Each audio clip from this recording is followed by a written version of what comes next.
Hello, Hamish here from mortgagesonline.co.nz. Monetary policy statement out from the Reserve Bank as they left the OCR unchanged at 0.25%. Some thoughts that they shared, some of it might have spooked some people and led them to believe that maybe they are thinking interest rate increases a lot sooner than later, and that may be the case. But key thing, what is it in there that has kind of led to this belief?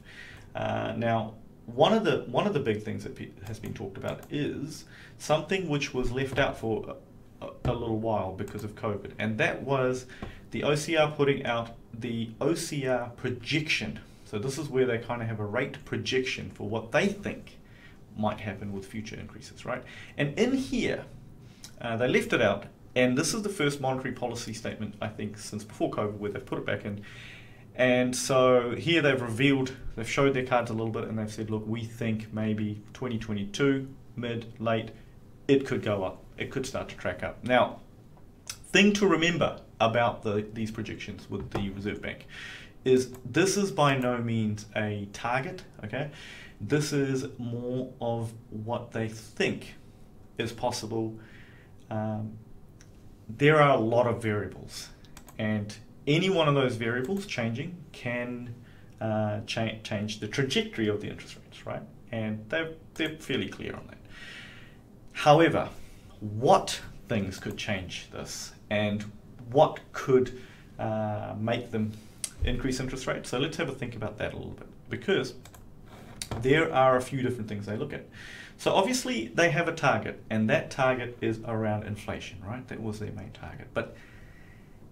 And that's supposed to be 2% sustainable over a mid of 2% now. That's the target, right? Now, it's already hit 1.5% inflation for the quarter of March, ending March.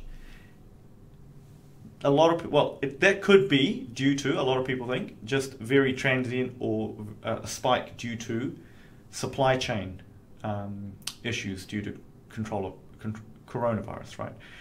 Global supply chain issues, and you can kind of see that when you try to order stuff and it just doesn't show up, and there's a lot of people trying to bring forward orders and things to make sure they get it in time, and that actually puts more pressure on the supply chain. So a lot of that means there's a bit of a price spike, but it is transient, it's temporary, because if COVID and coronavirus is contained, and as supply chains and people are getting back to work, this actually goes away, right? So then the inflation, the true nature of what the inflation is, will be revealed, and it should dip, right? Now, that's one thing. So remember, the other target for the Reserve Bank is what they call maximum sustainable employment, right? And it's not defined by a single number here. So if you think about that, what they're talking about there is around unemployment, full employment. They look at wage growth and different things. Now, one thing to remember is that unemployment is actually lower than what we expected. However, it's patchy, and they mention this in their statement, that seems obviously the construction sector is very busy, but tourism is a scary place right now, and that we don't know how long that could carry on for, right? Okay, you have a bubble with Australia that looks good for a bit, but then anything can kind of jeopardize that. So there is a lot of ifs and buts, right? So that's another target, maximum sustainable employment. And of course, now they also have to consider house prices, okay? Now, that is where obviously I have a bit more interest, is in house prices and how do they look. So a couple of things are on the horizon which may mean that they don't need the interest rate to hold back house prices, right? Obviously, they have other bits of tools, other tools in their toolkit, like the deposit requirement for investors, right? That 40% just kicked in, so that should feed through. The tax changes from the government side, the Reserve Bank is still yet to see what that really means as well. That's going to feed through. And let's not forget low immigration. As much as people like to have this, I even have this chat in the gym or sauna about all the New Zealanders coming back. Well, the truth is, if you actually look at the immigration figures, right, it's way down, even with all those people coming back. And this little spot down here, the grey area, is the real increase, the quarterly increase lately. And as you can see, compared to a very, much of history, it is quite low right now. Okay, that's just a fact. So there are other things that will take pressure off house prices, quite possibly, and so that's more of a wait and watch. I guess the thing to remember is, could interest rates, I guess the big question is, could interest rates go up?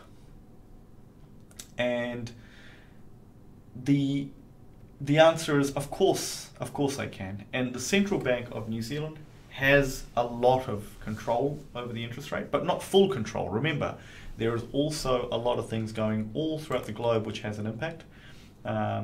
We've already seen that as the longer term rates, 3 to 5 year rates, have crept up a little bit lately anyway. Now, the other key thing to remember is that what the Reserve Bank has stressed, and they always do, is that they may have to be, even though they see some very good things ahead, which might mean that they start to increase interest rates. The key thing there is that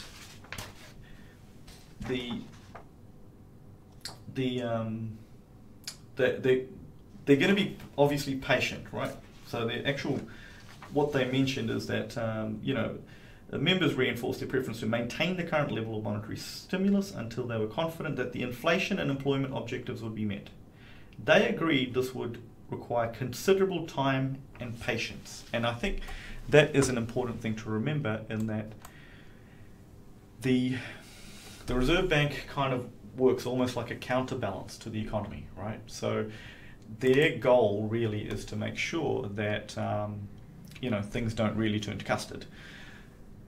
I don't remember, inflation means prices going up of goods and services, but it also means that incomes go up as well, right? That is a thing, although sometimes it feels like it isn't. Consider obviously your starter wages and over the last 5-7 years in a lot of industries compared to 20 years ago, right? So you wouldn't, if you are looking at a home loan and you're thinking, geez, you know what, if this rate wasn't 2%, if it was 3% or 4%, I would really struggle. Then you got to really think about whether a home loan is the right thing for you. Because, I mean, I know if you've done a home loan with me, I always work things out at a slightly higher interest rate anyway, and we kind of average it. And I think that, well, the banks have been doing this for quite a while now. They are using a much higher rate, right? So they're still off, some of them are still working off high sixes, to work out whether you can afford something. So there is a bit of fat there before everything turns to custard, if interest rates were to go up. But I don't expect the Reserve Bank to push interest rates up while there was real problem in the economy, if you didn't have good pay rises, if you didn't have work, and house prices were crashing. I wouldn't expect interest rates to be going up at the same time. So that's another reality we've seen time and time again. So hey, look, hopefully that has been handy. It's kind of it's kind of interesting to unpack these things from time to time.